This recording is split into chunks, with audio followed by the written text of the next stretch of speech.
Hello everyone and welcome back to Almost There, a twisted tale novel here on Disney Magic Zach. I am of course your host Zach and welcome to a brand new chapter. If you've not caught up with the last episodes or the series so far, please feel free to do so in the playlist.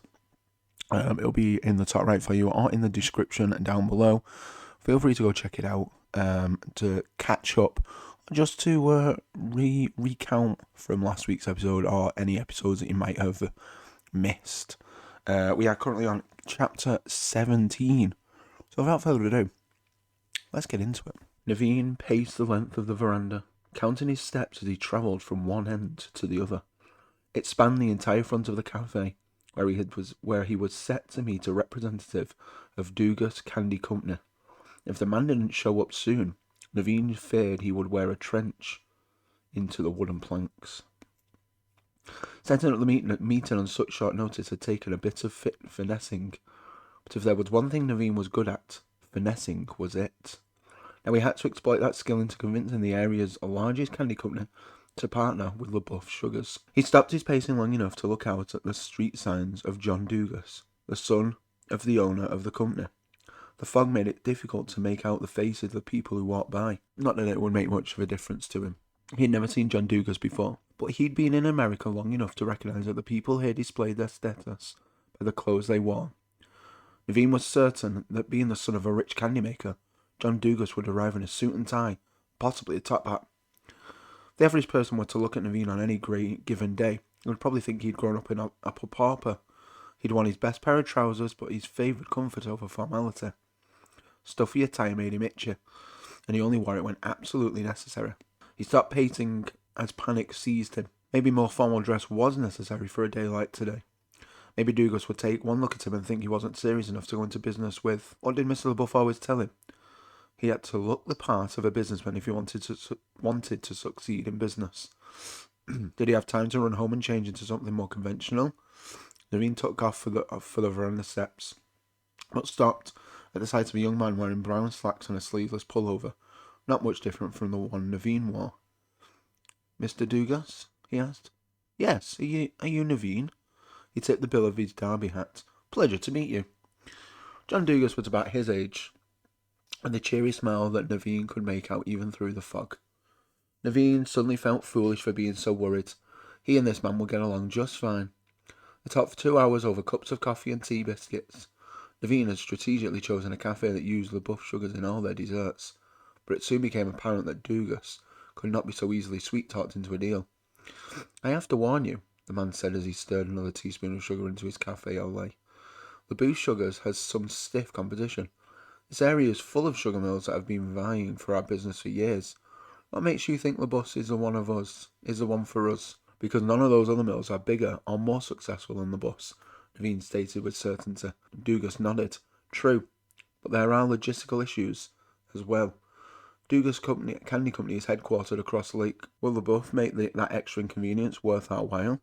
"We will," Naveen assured him, although he had no idea what it would entail to deliver the product across the vast lake. It didn't matter.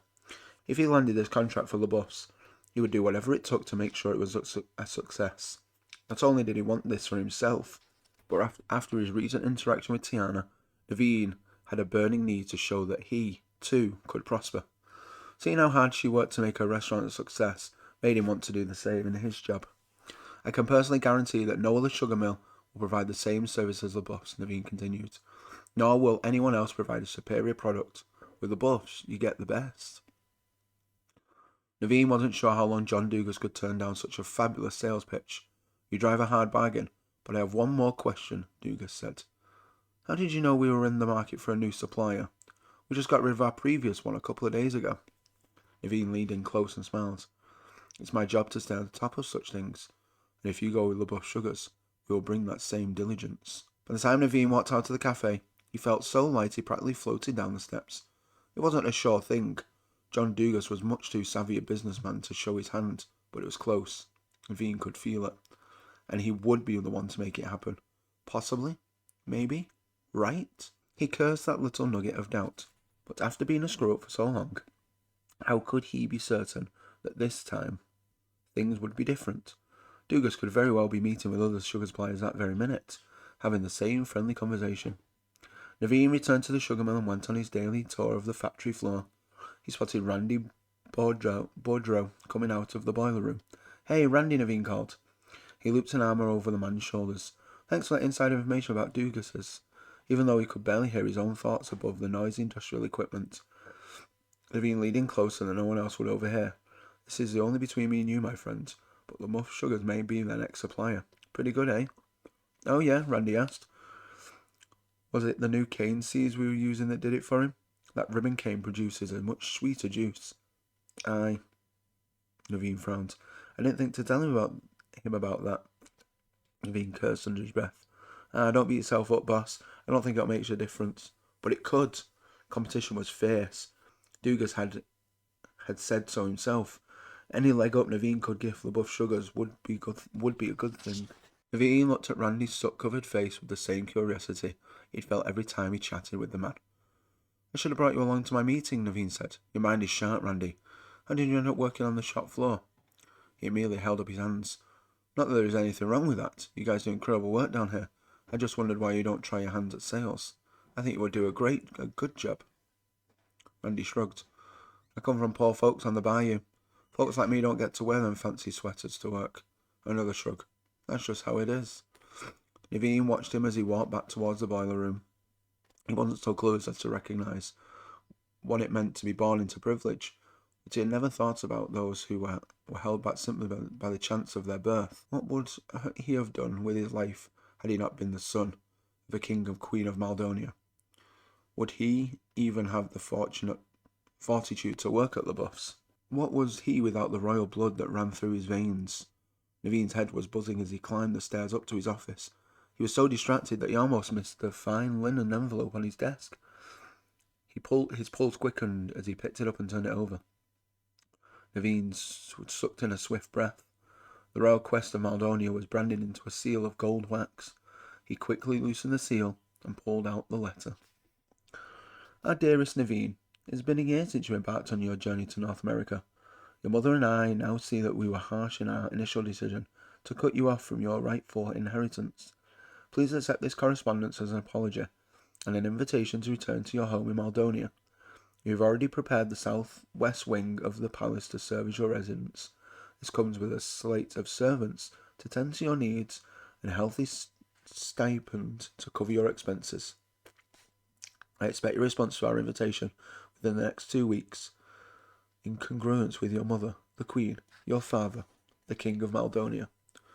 Naveen stared at his father's bold handwriting so long that the letters began to swim on the page. They wanted him to come home. He would have servants, a luxury place to lay his head, money. He would have all the money he could possibly spend, and more.